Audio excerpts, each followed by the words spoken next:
Assalamu alaikum viewers and welcome back to my channel Study Law with Bushra.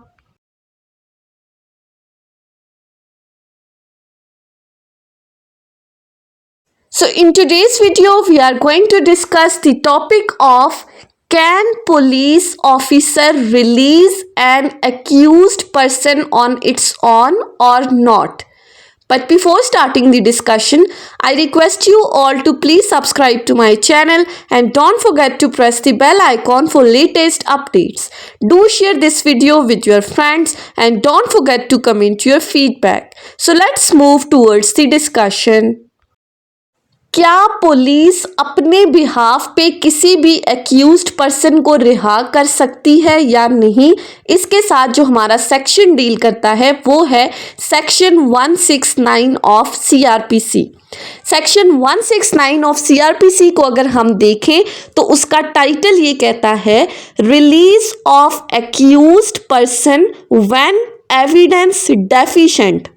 अब title से ही ये बात जाहिर हो रही है कि कब एक्यूज्ड पर्सन को रिलीज किया जा सकता है, जहां पर एविडेंस जो है वो डेफिशिएंट है, एविडेंस जो है वो कम है, यानी कि सफिशिएंट एविडेंस मौजूद नहीं है, इतनी इनफ एविडेंस मौजूद नहीं है जो एक्यूज्ड की इन्वॉल्वमेंट को शो कर सके। तो ऐसी सूरत में एक्यूज्ड को रिलीज किया जा सकता है। अब कौन सा पुलिस ऑफिसर है जिसको ये पावर्स दी गई हैं कि वो एक्यूज्ड को रिलीज कर सकता है, या किन सिचुएशंस के अंदर पुलिस एक्यूज्ड को रिलीज कर सकती है, ये तमाम चीज़ें हम आज की इस वीडियो में डिस्कस करेंगे। पहली बात तो टाइटल से ही जाहिर हो गई कि जब एविडेंस डेफिशिएंट है। सेक्शन 169 कहता है if upon an investigation under this chapter it appears to the officer in charge of police station और to the police officer making the investigation. अब पहली चीज तो क्लियर हो गई कि कौन जो है वो रिलीज कर सकता है। दो लोगों को ये पावर्स दी गई हैं। सबसे पहला officer in charge of police station, जिसको हम कहते हैं हमारा स्टेशन हाउस ऑफिसर SHO। पहली पावर तो SHO को दी गई है। Secondly police officer making the investigation, जो ऑफिसर इन्वेस्टिगेशन कर रहा है, यानी कि हमारा इन्वेस्टिगेटिंग ऑफिसर। SHO और इन्वेस्टिगेटिंग ऑफिसर्स को अंडर सेक्शन 169 ये पावर्स दी गई हैं कि वो एक्यूज्ड पर्सन को रिहा कर सकते हैं। अब किन सूरतों में रिहा कर सकते हैं? इफ अपॉन द इन्वेस्टिगेशन, दौरान तफ्तीश अगर उनको ये लगता है। अब प्रोसीजर क्या है कि सबसे पहले हमारे पास FIR होगी अंडर सेक्शन 154 CRPC। उसके बाद पुलिस को क्या काम है कि उन्होंने इन्वेस्टिगेशन करनी है इस पूरे मामले से मुतालिक। इन्वेस्टिगेशन करने का पर्पस क्या है? Collection of the evidence. सबूत इकट्ठा करने के लिए जब पुलिस तफ्तीश करती है और अगर दौरान तफ्तीश पुलिस को ये लगता है, ऑफिसर इंचार्ज को या हमारे IO को ये लगता है, अब क्या लगता है, that there is not sufficient evidence और reasonable ground of suspicion to justify forwarding of accused to the magistrate.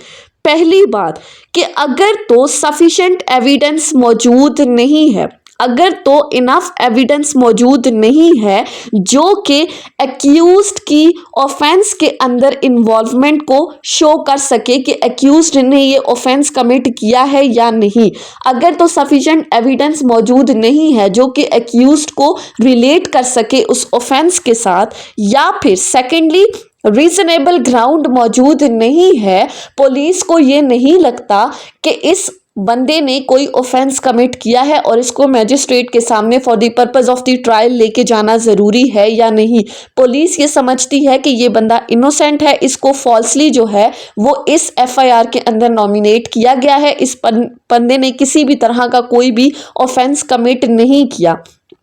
अगर ये दो सिचुएशन अराइज हो जाती हैं, ऐसे सर्कमस्टांसेस अराइज हो जाते हैं जहां पर सफिशिएंट एविडेंस भी नहीं है और कोई रीजनेबल ग्राउंड भी नहीं है एक्यूज्ड के लिए, तो फिर such officer shall if such person is in custody release him on his executing a bond with और विदाउट श्योरिटीज।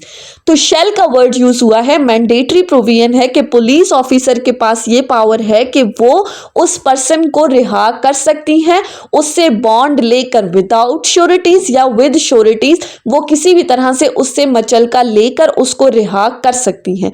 अब यहाँ पर जो बॉन्ड वाली बात आ गई कि पुलिस ने उससे मचलका लेकर उसको रिलीज किया है, आगे अगर आप पढ़ेंगे तो आपको क्लियर हो जाएगा। And such officer may direct him to appear if and when so required before the magistrate empowered to take the cognizance of the offense on police report and to try the accused or send him for trial। और साथ ही साथ वो police officer उससे मचलका लेने के बाद उसको ये भी कह रहा है कि अगर चालान सबमिट होने के बाद किसी भी टाइम कंसर्न मैजिस्ट्रेट जो कि इस ऑफेंस की कॉग्निजेंस ले सकता है, अगर वो ड्यूरिंग द ट्रायल आपको बुलाता है तो आपने कोर्ट के सामने अपीयर होना है। इट मीन्स कि पुलिस उसको बेल के ऊपर रिहा कर रही है, उसको जमानत दे रही है। हमने बेल के चैप्टर में भी पढ़ा था सेक्शन 496 को, जब हम डिस्कस कर रहे थे कि बेल क्या है, बेल का पर्पस क्या है, कि जब कभी भी कोर्ट आपको बुलाएगी तो आप कोर्ट के सामने अपीयर होगे। यहाँ भी पुलिस उसको ये कह रही है कि हम तुम्हें रिहा तो कर रहे हैं, लेकिन चालान सबमिट होने के बाद अगर ट्रायल स्टार्ट होता है तो आपने कोर्ट के सामने अपीयर होना है जब भी आपको वो बुलाए। तो इसका ये हरगिज मतलब नहीं है कि पुलिस जब एक्यूज्ड को रिलीज कर देती है तो केस देन एंड देयर खत्म हो जाता है।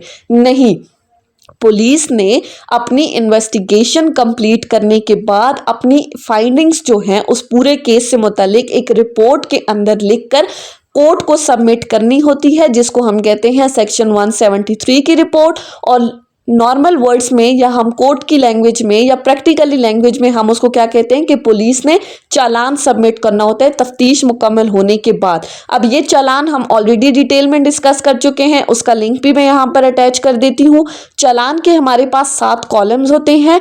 अगर पुलिस को लगता है कि कोई एक्यूज्ड इनोसेंट है और वो उसको रिलीज कर देती है तो वो उस बंदे का नाम जो है वो कॉलम नंबर 2 में एंटर कर देगी। चालान का कॉलम नंबर 2 अगर आप देखें तो उस पर लिखा होता है कि नाम पता मुल्ज़िमान जो कि बेगुनाह है या जो कि मफरूर हो चुके हैं। सो अगर पुलिस को लगता है कि कोई बंदा जो है वो इनोसेंट है, फॉल्सली इन्वॉल्व है इस केस के अंदर, तो वो उसको इनोसेंट डिक्लेयर करते हुए उस एक्यूज्ड का नाम कॉलम नंबर 2 में एंटर कर देगी और अपनी ये पुलिस रिपोर्ट, ये चालान जो है वो कोर्ट के सामने सबमिट कर देगी। अब इस पुलिस रिपोर्ट के बाद अगर कोर्ट को ये लगता है कि पुलिस ने जो एक्यूज्ड पर्सन को रिलीज किया है वो उससे एग्री करती है कि ठीक है पुलिस ने सही तौर पर इसको रिहा किया है, तो फिर उस एक्यूज्ड की जो रिलीज है वो ऑटोमेटिकली परमानेंट हो जाएगी। यानी कि अगर कोर्ट ये समझती है कि वाकई सफिशिएंट एविडेंस नहीं था उस एक्यूज्ड के अगेंस्ट, तो फिर उसको देन एंड देयर जो है वो परमानेंटली कोर्ट एक्विट कर देगी। लेकिन अगर वो इस चीज़ से डिसएग्री करती है कि पुलिस ने जो इस बंदे को रिलीज किया है उसके खिलाफ सफिशिएंट एविडेंस मौजूद थी, पुलिस का रिहा करने से वो एग्री नहीं करती, डिसएग्री करती है, तो फिर वो ट्रायल कंडक्ट करने के बाद उस एक्यूज्ड को सजा भी दे सकती है। सो सेक्शन 169 सीआरपीसी ये कहता है कि अगर during the course of investigation SHO को या आईओ को ये लगता है कि जो एविडेंस कलेक्ट हुई है अभी तक वो किसी भी तरह से एक्यूज्ड की इन्वॉल्वमेंट को शो नहीं कर रही इस ऑफेंस के अंदर, तो वो देन एंड देयर उसको रिलीज कर देगी।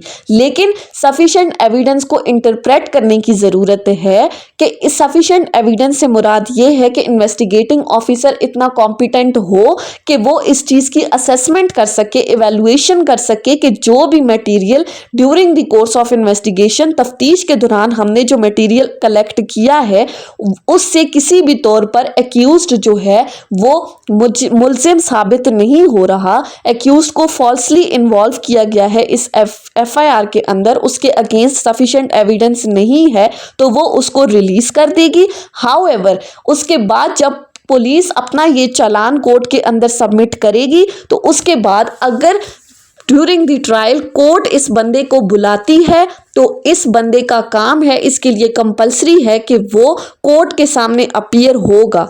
लेकिन अगर हम इन प्रैक्टिस देखें तो पुलिस अपनी सेक्शन 169 की पावर्स को एक्सरसाइज नहीं करती, वो किसी भी बंदे को अपने बिहाफ पे रिलीज नहीं करती, बल्कि वो उसको मैजिस्ट्रेट तक छोड़ देते हैं कि मैजिस्ट्रेट को लगता है कि अगर इसके खिलाफ सफिशिएंट एविडेंस नहीं है तो वो इसको खुद डिस्चार्ज कर दे।